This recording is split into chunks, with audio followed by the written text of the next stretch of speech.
അപ്പോൾ ദേ ഇന്ന് ഷിഫ്റ്റൊക്കെ കഴിഞ്ഞ് നേരെ എയർപോർട്ടിന് വെളിയിലേക്ക് ഇറങ്ങിയപ്പോൾ തന്നെ നല്ല മഴക്കാറുണ്ടായിരുന്നു.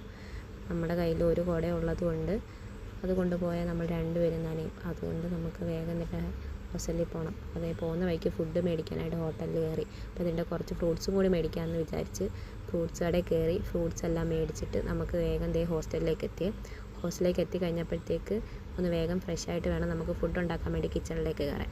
കാരണം നൈറ്റ് ഷിഫ്റ്റ് കഴിഞ്ഞ് വന്നതായതുകൊണ്ട് ഫുഡ് ഉണ്ടാക്കിയിട്ട് വേണം കിടന്നുറങ്ങാൻ. ഇല്ലെങ്കിൽ പിന്നെ എണീക്കുമ്പോഴത്തേക്ക് നമുക്ക് നല്ല മടിയാവും. അങ്ങനെ വേണ്ട ഫുഡിന് വേണ്ട കാര്യങ്ങളൊക്കെ വേഗം പ്രിപ്പയർ ചെയ്തു.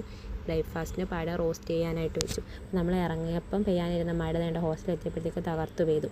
അങ്ങനെ വേണ്ട ഇന്നലെ നമ്മൾ മീൻ മേടിച്ച് ഫ്രിഡ്ജ് വെച്ചിട്ടുണ്ടായിരുന്നു. അങ്ങനെ വേണ്ട അത് ഫ്രൈ ചെയ്യാനായിട്ട് വേഗം എല്ലാം റെഡിയാക്കി വെച്ചു. അങ്ങനെ വേണ്ട മെഴുക്ക് പുരട്ടി ആക്കാമെന്ന് വിചാരിച്ചു. അങ്ങനെ മെഴുക്ക് പുരട്ടിക്ക് വേണ്ടിയിട്ട് വേഗം ചെയ്തു.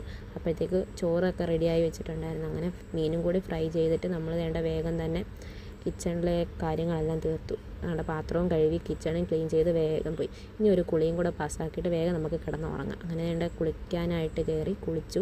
അപ്പോൾ വേണ്ട കുളിച്ചിറങ്ങി. അപ്പോൾ വേണ്ട സ്കിൻ കെയർ അപ്പോൾ ഞാൻ യൂസ് ചെയ്യുന്നത് ഡംഡോക്കിൻ്റെ 10% നയാസിറമയുടെ ഫേസറാണ്. ഇത് ഓൾ സ്കിൻ ടൈപ്പുകാർക്ക് യൂസ് ചെയ്യാം. ഞാൻ കുറേ നാളുകൊണ്ട് യൂസ് ചെയ്യുന്ന പ്രൊഡക്റ്റാണ്.